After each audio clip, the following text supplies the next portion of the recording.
Um, I think the big thing was definitely the color pipeline issues, getting the red camera data through our pipeline, how we deal with that, how even we deal with the facility that was handling the overall DI and the color correction and that sort of thing.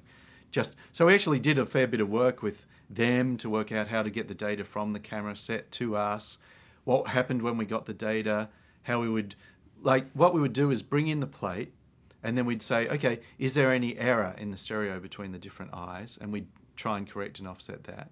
Is there any color difference between the two eyes? And we'd try and correct that. So we actually built a different front end to our color pipeline for the way we bring data on. And also because we're dealing with an oversized image that we're going to crop into, it sort of changed all of our display techniques and the way we would look at dailies and that sort of stuff, and then the way we would give data back to the client. So the whole image pipeline changed quite a lot. Then for the mermaids themselves, we really, it was really the same sort of challenges you hit whenever you get a new creature. You know, how do you make a rig for a tail that's animatable but not so heavy that a person can't use it, and so that the animator can intuitively just pull some portions of the tail and the rest will do the right thing. How do you write a program or a mini program to make that happen? How do we deal with the fact that they have two layers of, you know, they have this membrane over the top of their bodies, and how does that behave? How does the material on the underside get affected? And then how do you deal with these things being a crowd of, first it looked like it would be, you know, 7, then it grew to 15, and then it was 50 mermaids all swimming at you. How are you going to have someone animate that? So we set up tools that allowed us to use baked cycles, where the animator could just in Maya go in, select a cycle, apply it to their mermaid, and then we had 7 different mermaids, and the same cycle could apply to the different mermaids and work correctly. And then if the animation wasn't quite working on one of the mermaids, that the animator had a tool to say, okay, I'm going to pull this out and have it be animation again automatically, and then I can just make the tweaks I need to. So there are a lot of tools that we did for handling the mermaid crowds, and automatic tools for placing splashes, generating CG splashes, and then replacing the whole water surface, if that was the easiest way to deal with it. Sometimes it was easy to say, you know what, forget the water that was in the plate, we're going to generate the entire water surface, because otherwise we'll never get the splashes to work properly.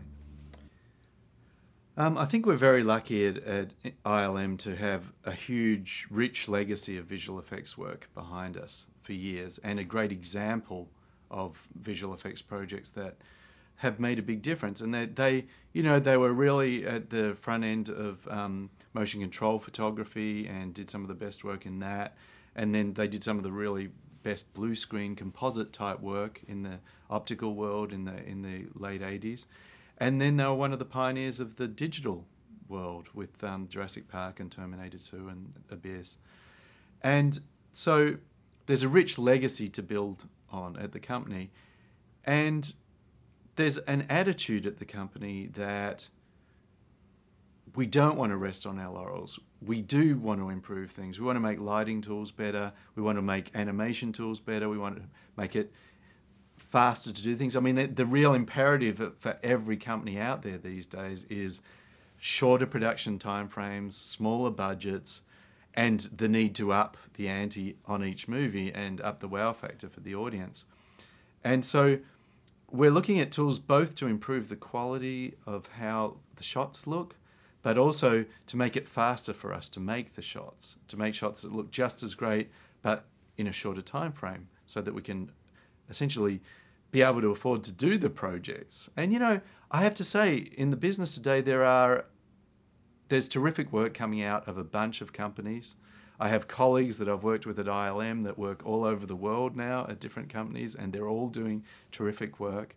And it's actually inspiring for anyone to look at the work being done not just at your own company, but at other companies, and say, wow, this is exciting stuff. It's cutting edge stuff, and I'm envious of this stuff.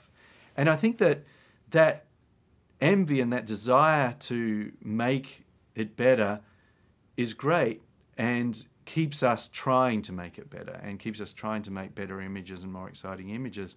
And I feel that that desire, coupled with the fact that I think we've been able to keep the quality pretty consistently high across projects, that, you know, even if people hate the film, they can usually rely on the effects being interesting and well executed and fun to look at.